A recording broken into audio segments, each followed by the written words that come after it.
ขอน้อมอัญเชิญพุทธานุภาพธรรมานุภาพสังฆานุภาพคุณแห่งพระรัตนตรัยอันประเสริฐโปรดประทานพรให้แก่ผู้ประสบภัยแผ่นดินไหวในประเทศไทยและประเทศพม่าให้แคล้วคลาดปลอดภัยท่านทั้งหลายอนิจจังทุกขังอนัตตาปรากฏเกิดขึ้นกับแผ่นดินของเราได้แก่แผ่นดินไหวท่านทั้งหลายมีสติให้กำลังใจแก่ผู้ประสบภัยมีสติช่วยเหลือครอบครัวแก่ผู้ประสบภัยแผ่นดินไหวพวกเราทั้งหลายเราต้องมีสติระลึกถึงครอบครัวของบุคคลที่ประสบภัยแผ่นดินไหวอยู่ใต้ซากตึกเขาอยู่ข้างหลังพ่อก็ดีแม่ก็ดีลูกก็ดีอยู่ข้างหลังสามีภรรยาก็ดีที่ประสบภัยจะอยู่ยังไงทำอย่างไรเรามีสติเราอยู่ใกล้ๆบุคคลที่ประสบภัยแผ่นดินไหวเราก็มีเมตตาที่จะให้กำลังใจคือแบ่งปันคือการให้ทานมอบวัตถุสิ่งของต่างๆ ให้กับบุคคลที่ประสบภัยครอบครัวที่ประสบภัยให้มีความสุขให้มีกำลังใจในการต่อสู้ชีวิตในวันข้างหน้าท่านทั้งหลายอนิจจังทุกขังอนัตตาได้ปรากฏเกิดขึ้นกับประเทศไทยประเทศพม่าจึงส่งผลเกิดผลให้บ้านเรือนตึกถล่มเกิดความเสียหายเกิดส่งผลให้เกิดความทุกข์เกิดความลำบากในการมีชีวิตอยู่บนโลกใบนี้สิ่งเหล่านี้พระพุทธเจ้าได้ทรงตรัสไว้เมื่อ2,000 กว่าปีว่าเหตุร้ายเกิดจากน้ำท่วมก็เกิดขึ้นทุกวันเหตุร้ายเกิดจากแผ่นดินไหวก็เกิดขึ้นทุกวันดังแผ่นดินไหวเกิดขึ้นเมื่อวานนี้ก็ถือว่าเป็นแผ่นดินไหวที่รุนแรงที่สุดที่เราเกิดมาเป็นคนได้พบได้ประสบแล้วก็เป็นแผ่นดินไหวที่เกิดขึ้นกลางวันแสกๆส่วนมากชีวิตเราจะประสบปัญหากับแผ่นดินไหวตอนกลางคืนเป็นหลักแต่เวลานี้แผ่นดินไหวเกิดจากกลางวันมันจึงเกิดคำว่ารุนแรง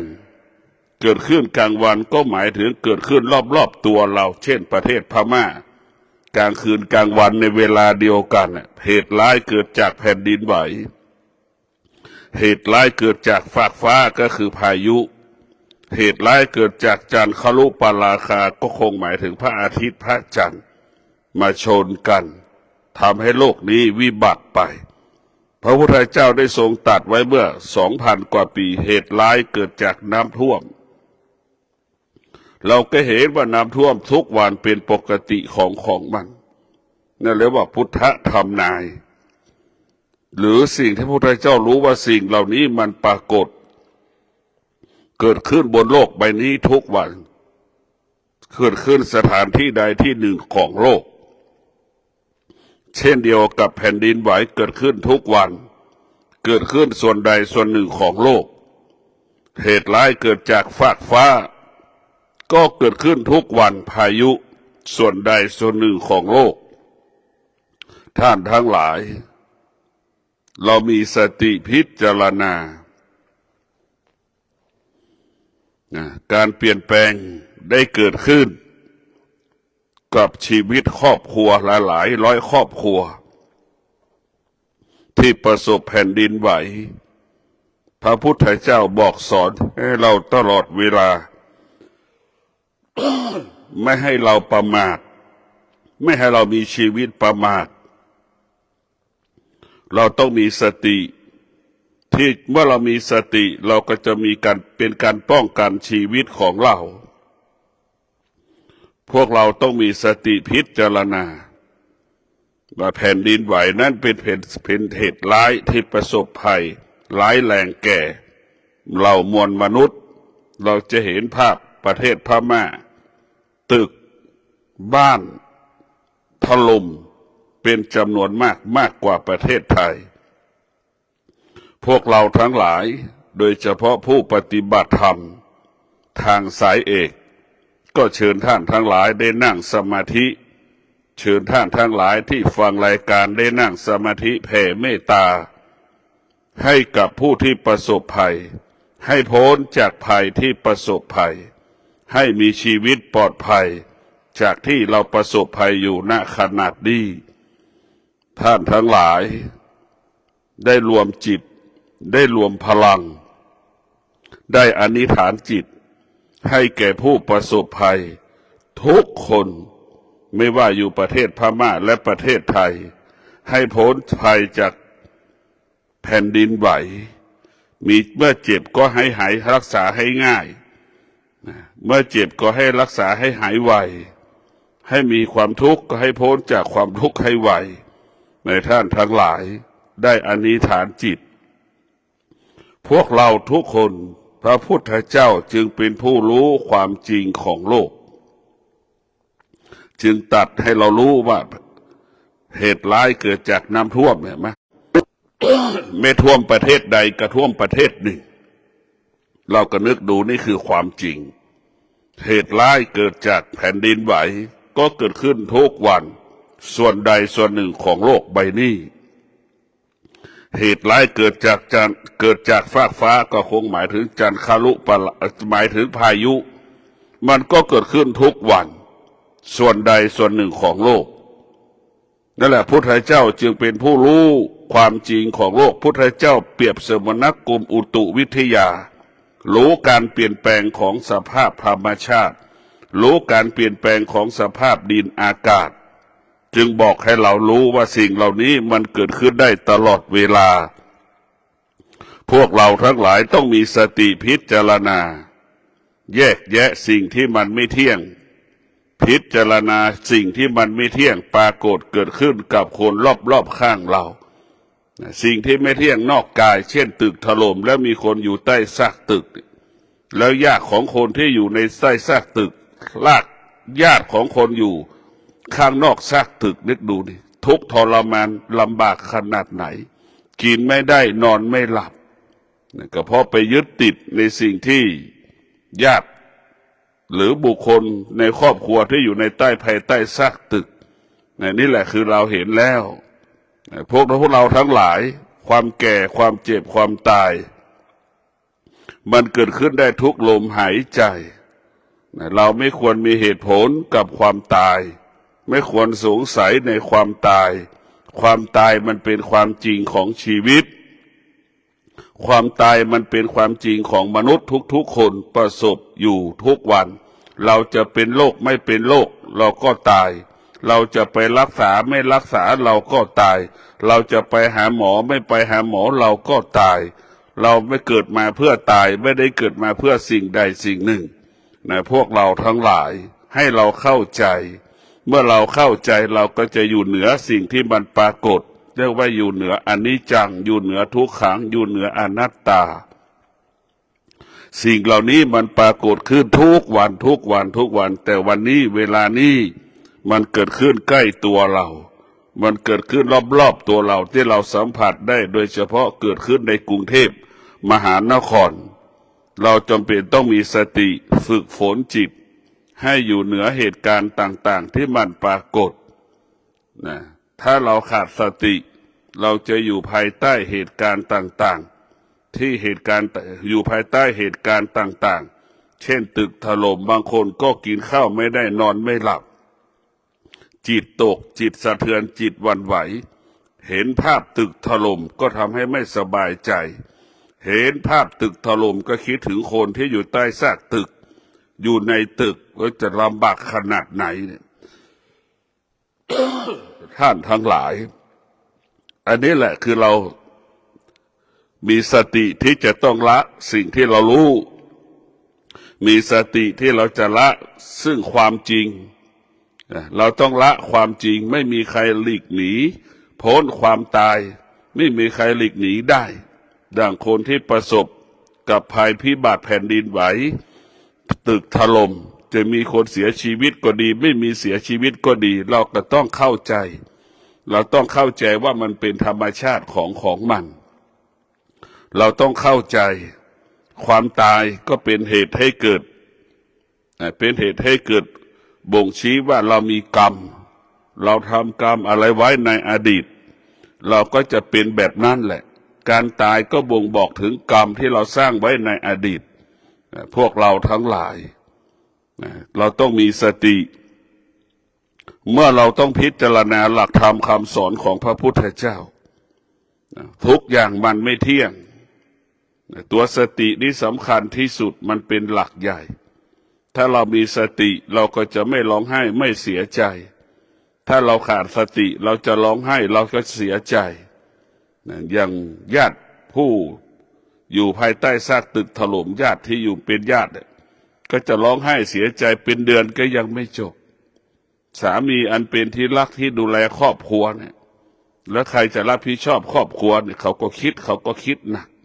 คิดถึงวันข้างหน้าก็ร้องไห้เสียใจเพราะไม่มีใครจะรับผิดชอบดูแลความเป็นอยู่ของครอบครัวซึ่งมีลูกเล็กๆอย่างนี้ท่านทั้งหลายต้องมีสติพิจารณา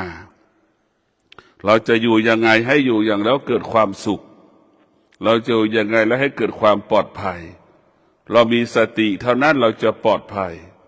เราขาดสติเราจะไม่ปลอดภัยพวกเราต้องพิจารณาว่าเรามีสติเราจะมีชีวิตที่ปลอดภัยเราขาดสติเราจะมีชีวิตที่ไม่ปลอดภัยก็ขอให้ท่านทั้งหลายได้มีสติรู้ว่าสิ่งต่างๆเหตุการณ์ต่างๆนั่นมันเป็นอนิจจังทุกขังอนัตตาเราควรแยกแยะอุปทานและเวทนาไม่ให้มันไปเกิดขึ้นไปซ้ำเติมเรารู้สักแต่รู้เราจะไม่เข้าไปยึดติดในเวทนาและอุปทานที่ตึกมันถล่มเราเห็นตึกถล่มแล้วก็มีเวทนามีความรู้สึกไปปรุงแต่งความรู้สึกแบบนั้นอย่างนี้มันก็ส่งผลให้เราถึงแม้เราไม่ประสบภัยก็เหมือนแม้ญาติเราไม่ประสบภัยเหมือนเข้ากับเรามีญาติประสบภัยอยู่เพราะเราไปยึดติดในเหตุการณ์ต่างๆดังตึกถล่มเนี่ยเราก็คิดถึงคนที่อยู่ในซากตึกเรามีเวทนาแล้วความรู้สึกมันเกิดขึ้นทันทีสุขก็เกิดขึ้นและทุกข์ก็เกิดขึ้นเศร้าโศกเสียใจก็เกิดขึ้นเพราะเวทนามันปรากฏเนี่ยพวกเราทั้งหลายเราทุกข์เพราะเวทนาเราลำบากเพราะเวทนาร้องไห้เสียใจเพราะเวทนาเนี่ยมันจึงเป็นเช่นนี้จึงเป็นแบบนี้ขอให้เราทั้งหลายได้มีสติพิจารณาว่าชีวิตของเราต้องมีสติที่จะดูแลปกป้องตัวเราเองเรามีสติที่จะอบรมสั่งสอนบุคคลที่รอบๆตัวเราให้เป็นผู้ไม่ประมาทให้เป็นผู้ที่เข้าใจความจริงของชีวิตดังบุคคลที่เห็นภาพตึกถล่มแล้วมีสติมีสติก็จะไม่คิดไม่ฟุ้งไม่มีอุปทานไม่มีเวทนา เข้าใจมันว่ามันเป็นเช่นนี้ของมันไม่มีใครหลบหลีกหนีเรียกว่ามีใจที่เป็นกลางถ้าเรามีใจที่เป็นกลางก็คือใจที่มีธรรมใจที่มีธรรมก็มีความยุติธรรมเมื่อคนมีความยุติธรรมจิตมันก็สงบถ้าใจเราไม่มีธรรมจิตเราก็ไม่เป็นธรรมเมื่อจิตไม่เป็นธรรมจิตเราก็ไม่สงบเหมือนเราเห็นภาพตึกถล่มแผ่นดินไหวเมื่อวานนี้ก็มีคนหลายๆคนที่เห็นภาพตึกถล่มแล้วก็มีเวทนาส่งผลให้คืนนี้นอนไม่หลับส่งผลให้เกิดร้องไห้เสียใจคิดถึงคนที่อยู่ในซากตึกเห็นสภาพคนอยู่ในซากตึกเห็นตึกถล่ม ด้วยสายตาเราจิตเราคิดเราต้องแยกแยะหยุดให้ได้เรียกว่าเท่าทันเราฝึกจิตเพื่อเท่าทันเหตุการณ์ที่มันปรากฏการเปลี่ยนแปลงมันเป็นกฎของโลกเราเข้าใจเช่นนี้การเปลี่ยนแปลงเป็นกฎของชีวิตดังผู้ที่ประสบภัยก็เลยบอกว่าการเปลี่ยนแปลงปรากฏกับชีวิตของเราก็ต้องมีสติต้อนรับมันโดยเฉพาะญาติของผู้ประสบภัยต้องมีสติต้อนรับการเปลี่ยนแปลงถ้าเราอยู่ภายใต้การเปลี่ยนแปลงจะส่งผลเกิดผลให้ครอบครัวเรานั่นลำบากอดอยากไม่พร้อมที่จะต่อสู้เราต้องมีสติที่จะต่อสู้กับเหตุการณ์ต่างๆที่มันปรากฏเกิดขึ้นกับชีวิตของเราต้องมีความพร้อมที่จะต่อสู้เรียกว่ามีสติต้อนรับการเปลี่ยนแปลงมีสติต้อนรับการเปลี่ยนแปลงไม่ว่าเหตุการณ์อะไรต่างๆเกิดขึ้นเราต้องพิจารณาทุกวันดังคำว่าการพัดภาคเป็นกฎของชีวิตการพัดภาคเป็นกฎของชีวิตเราจะเห็นได้ว่าการพัดภาคมันเกิดขึ้นได้ทุกลมหายใจการพัดภาคไม่จะเป็นต้องตึกถล่ม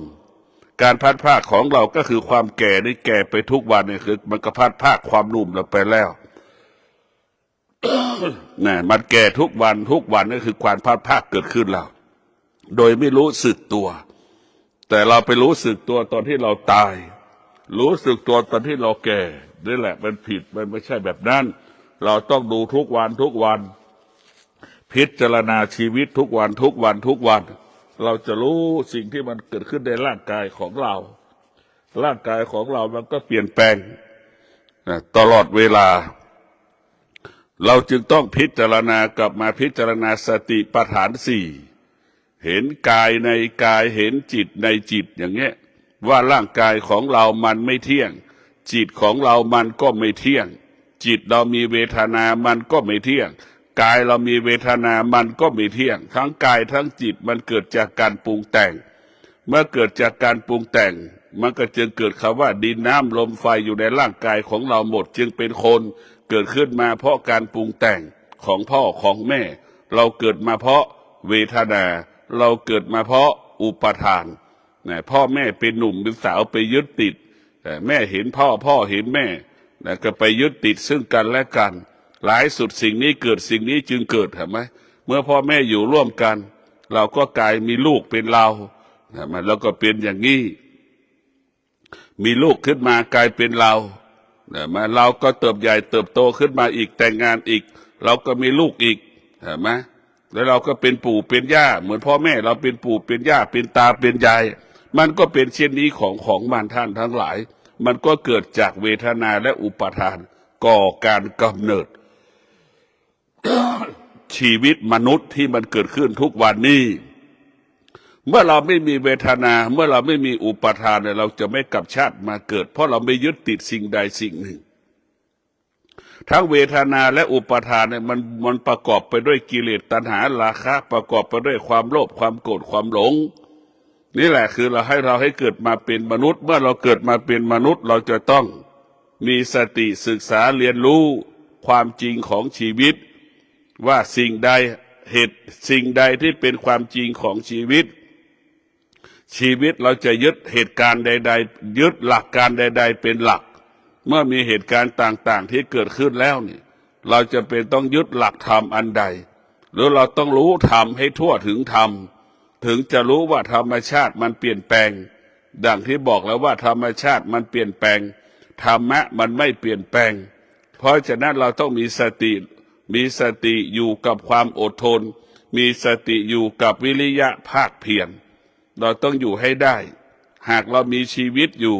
เราต้องมีสติอยู่กับความอดทนอยู่กับวิริยะภาคเพียร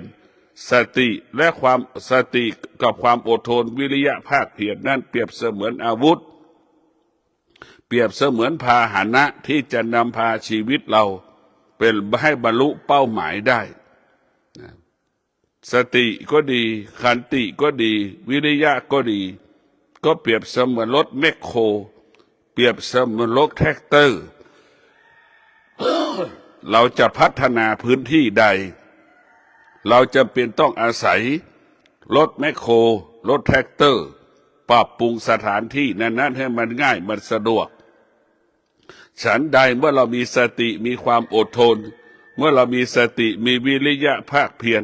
เราก็สามารถแก้ปัญหาและพัฒนากายกับจิตเราได้กายเราก็แก้ได้จิตเราก็แก้ได้ให้เรารู้ว่าสตินี่แหละมันยิ่งใหญ่เหมือนรถแท็กเตอร์เหมือนรถแมคโคร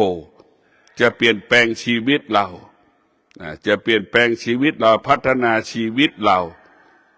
ชีวิตเราจะเปลี่ยนแปลงไปสู่ความดีงามได้ก็ด้วยสติขันติและวิริยะภาคเพียรจะเปลี่ยนแปลงชีวิตเราให้อยู่ดีกินดี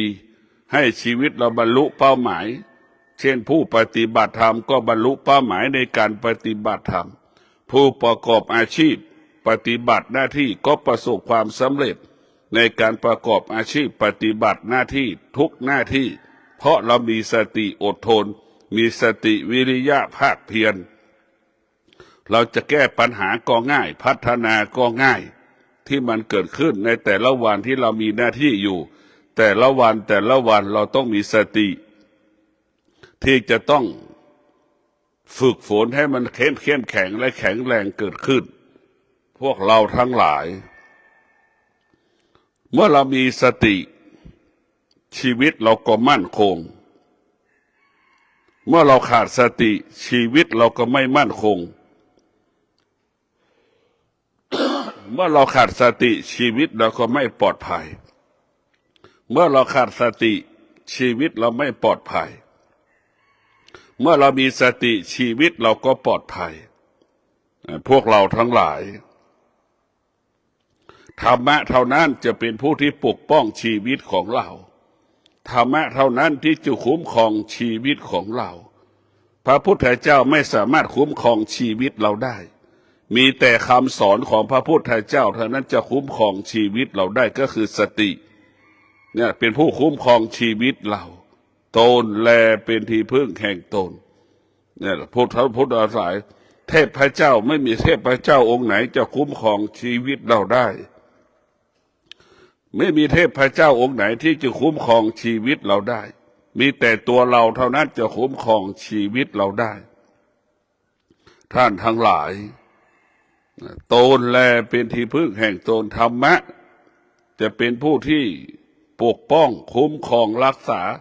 ชีวิตทรัพย์สินของเรา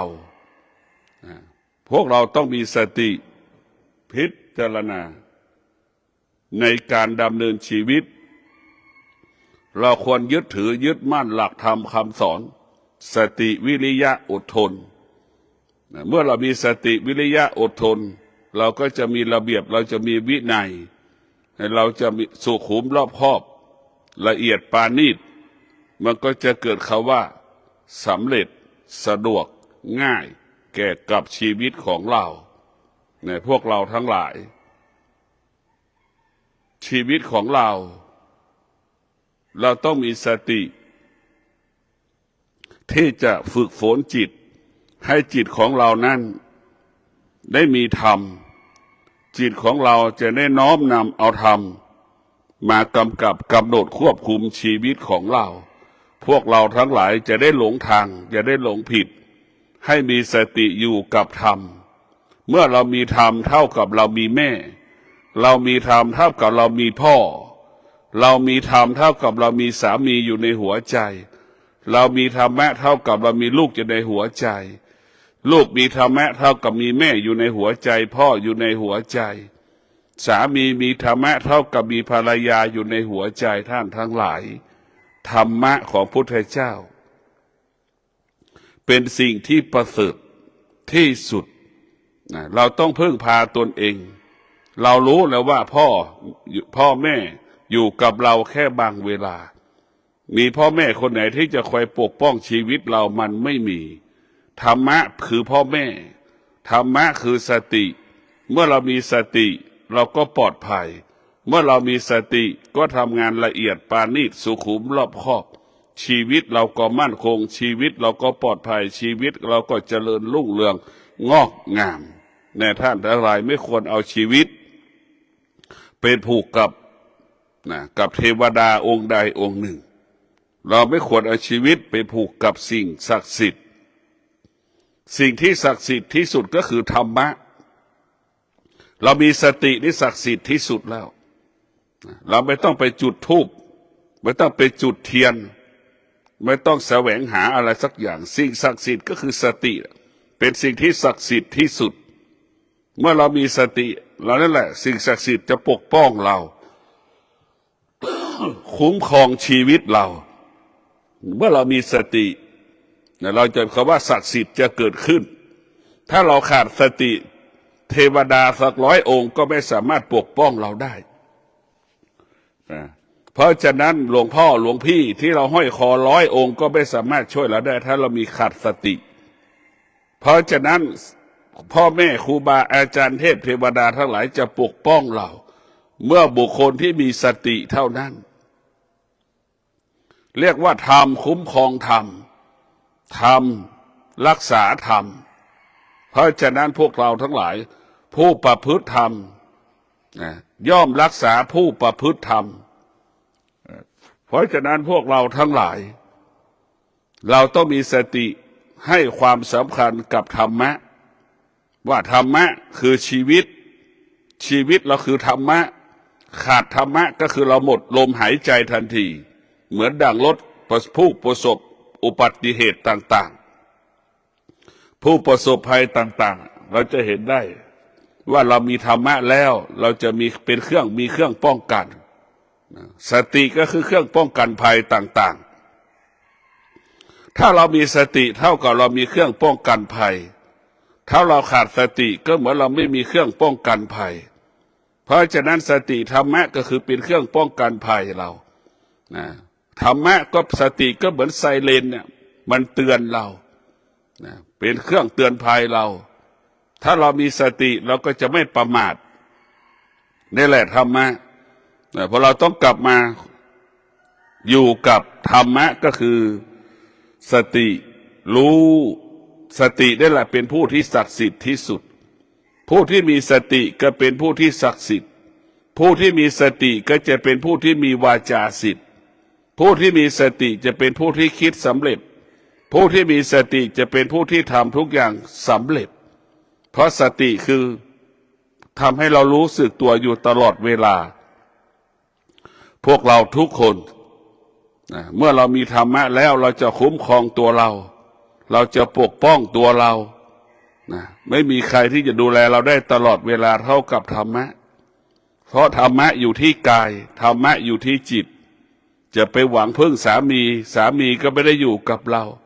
จะไปหวังพึ่งลูกก็ไม่ได้อยู่กับเราจะไปหวังพึ่งพ่อแม่ก็ไม่ได้อยู่กับเราจะไปหวังพึ่งลูกก็ไม่ได้อยู่กับเราที่สิ่งที่อยู่กับเราก็คือธรรมะสติรู้สึกตัวอยู่ตลอดเวลานั่นแหละเราเจ็บเราป่วยเราเมื่อยเราไข้เราก็รู้สึกตัวแล้วเราก็ไปหาหมอลูกมันไม่รู้หรอกไม่มีบุคคลไหนรู้เท่ากับตัวเรารู้เมื่อเราไม่รู้แล้วใครจะมารู้เพราะฉะนั้นเราจึงมีสติรู้ว่าการเปลี่ยนแปลงปรากฏแล้วนะเช่นเราเจ็บป่วยเราก็รู้ว่าเราเจ็บป่วยเหมือนกำลังพูดที่บรรยายเนี่ยกระบ่งบอกแล้วว่า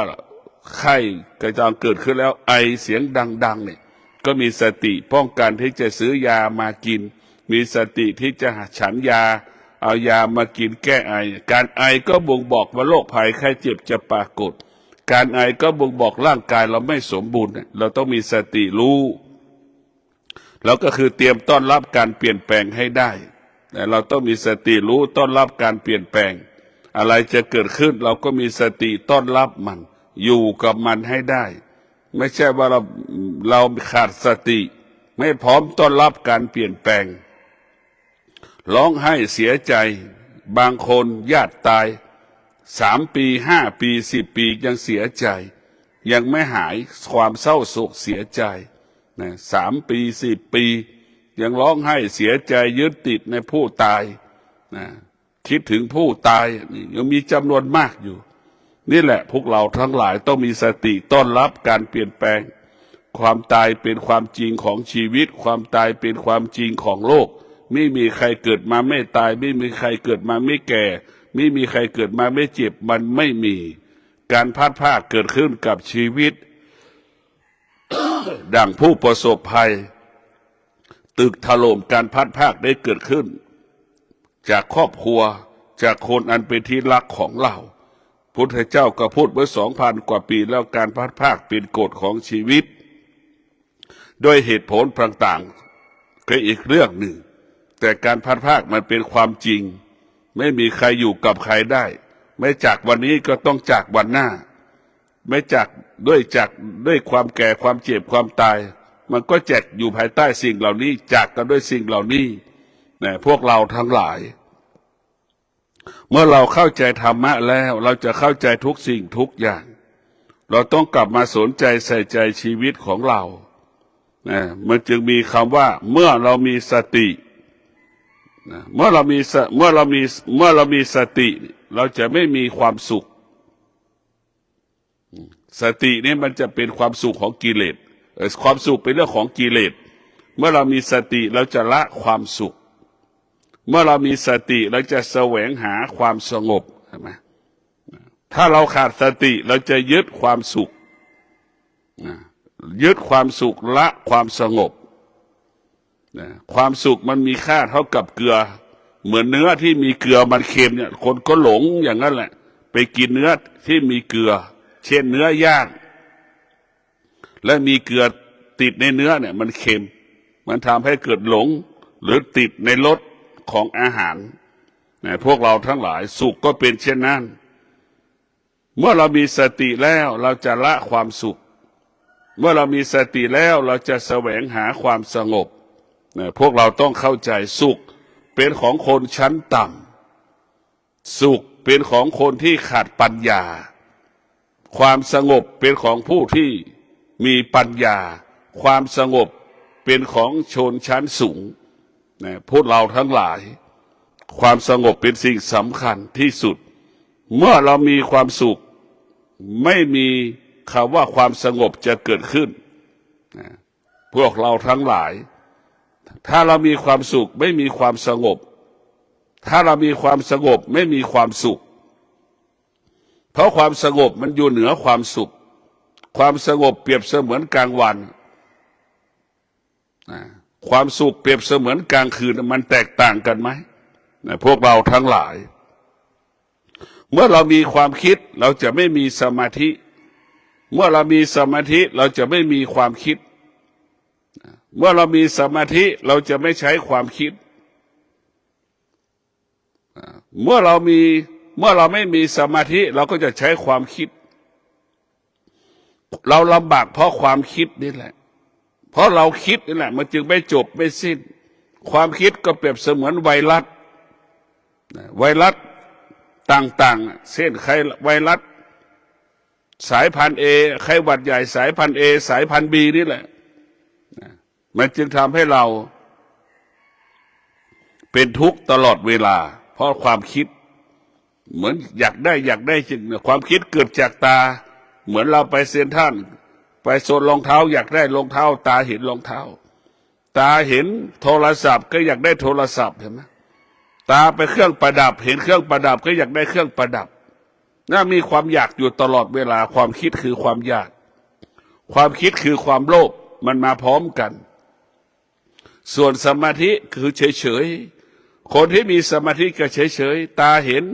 ก็เฉยๆหูได้ยินก็เฉยๆจมูกสัมผัสกับกลิ่นหอมเหม็นก็เฉยๆอาหารอร่อยไม่อร่อยก็เฉยๆอาหารอร่อยไม่อร่อยก็เฉยๆเนี่ยมันจะเป็นเช่นนี้ของมัน พวกเราทั้งหลายมันจะเฉยๆไปหมดพวกที่มีสมาธิมันจะไปตอบสนองสิ่งที่เรารู้มันจะไม่ตอบสนองสิ่งที่เรารู้ทางตาหูจมูกลิ้นกายใจเมื่อตาหูจมูกลิ้นกายใจรู้นี่มันจะเฉยๆไปหมดตรงกันข้ามเราไม่ได้ฝึกจิตความคิดก็ผ่านตาหูจมูกลิ้นกายใจเห็นไหมมันความคิดผ่านตาหูจมูกลิ้นกายใจตาเห็นรูปมันก็ยึดติดในรูปหูได้ยินเสียงมันก็ยึดติดในเสียงเห็นไหมจมูกสัมผัสกับกลิ่นมันก็ยึดติดในกลิ่นหอมมันก็หลง เหม็นมันก็ปฏิเสธมันไปติดบททุกอย่างนะเพราะฉะนั้นพวกเราทั้งหลาย ความคิดก็ดีเกิดจากที่ตาหูจมูกลิ้นกายใจความสงบก็ดีเกิดขึ้นที่ตาหูจมูกลิ้นกายใจสมาธิก็ดีเกิดขึ้นที่ตาหูจมูกลิ้นกายใจของเราทั้งสิ้นเราต้องมีสติพิจารณาว่าชีวิตของเรานั้นเราต้องเอาธรรมนี่แหละมาพัฒนากายพัฒนาจิตนะเราต้องเอาธรรมนี่มาพัฒนากายกับจิตเอาธรรมมาเป็นองค์ความรู้ด้วยจิตนะเรารู้ด้วยจิตกับรู้ด้วยการอ่านหนังสือมันแตกต่างกันเราอ่านหนังสือมันก็บอกว่ามะม่วงลำไยลิ้นจี่มันหวานมันเปรี้ยวนั่นคือเราอ่านหนังสือรู้ด้วยตารู้ด้วยจิตเปรียบเสมือนเราได้ชิมรสชาติมะม่วงเราก็ได้ชิมว่าเป็นเช่นไรมะปางมันก็รู้ชิมว่าเป็นเช่นไรมะยมชิดก็รู้ว่าเป็นเช่นไรเราก็จะรู้ความจริงเราจะรู้ความจริงทันทีพวกเราทั้งหลายเนี่ยเราจะรู้ความจริงอยู่กับความเป็นจริงตลอดเวลาขอให้พวกเราได้มีสติพิจารณาว่าธรรมะของพระพุทธเจ้าเป็นสิ่งอันประเสริฐธรรมะของพระพุทธเจ้าเป็นสิ่งอันมีค่าเราต้องอยู่กับธรรมเราต้องอยู่กับธรรมอยู่แล้วก็กายสงบใจสงบวาจาสงบถ้าเราอยู่กับความคิดมันไม่สงบเหมือนยุงมารบกวนเราเห็นไหมเหมือนเราอยู่กับความคิดเหมือนเรายุงมารบกวนเสียงดังในใบหูเราเนี่ยเหมือนยุงมากัดเรานั่นแหละมันทุกข์ทรมานอย่างความคิดถ้าเราอยู่กับธรรมอยู่กับความสงบก็เหมือนยุงไม่มากัดเหมือนยุงไม่รบกวนใบหูเราเนี่ยเสียงกระทบกับหูเราเพราะฉะนั้นพวกเราทั้งหลายความสงบเป็นสิ่งที่จิตเราต้องการและปรารถนาความสงบเป็นสิ่งที่จิตเราต้องการและปรารถนาทุกขนาดลมหายใจเพราะฉะนั้นเราต้องมาสร้างความสงบก็คือสร้างความสุขที่เกิดจากความสงบกับสุขที่เกิดจากวัตถุสิ่งของย่อมแตกต่างกันสุขของความสงบไม่มีตัวไม่มีตนไม่มีการเวลาไม่มีสถานที่มันเกิดจากการภาวนาเท่านั้น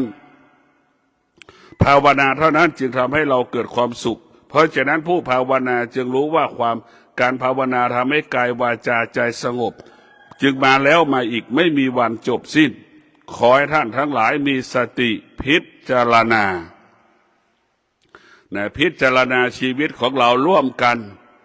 ให้เราวันนี้ให้พวกเราร่วมกันก่อนกินข้าวทุกมื้อหรือตื่นเช้ามาแล้วหรือกำลังตื่นหรือตื่นขึ้นมาแล้วให้เข้าห้องพระอธิษฐานจิตให้ผู้ประสบภัยแผ่นดินไหวทั้งประเทศไทยและพม่าให้มีชีวิตปลอดภัย ให้มีชีวิตปลอดภัยจากภัยพิบัติจากแผ่นดินไหวขอให้พวกเราอธิษฐานจิตส่งกระแสจิตให้เขาหลุดพ้นจากภัยพิบัติตึกถล่มประสบความทุกข์ให้พ้นจากความทุกข์ขอให้มีกายสงบให้ใจสงบขอความสุขสวัสดีจงเกิดแก่ท่านทั้งหลายได้มีสติต้อนรับพระธรรมมีสติน้อมนำเอาพระธรรมให้พระธรรมอยู่ที่กายกับจิตเมื่อพระธรรมอยู่ที่กายกับจิตกายเราก็สบายใจเราก็สบายถ้าธรรมอยู่ที่กายกับจิตธรรมะเท่านั้นจะคุ้มครองกายกับจิตของเรา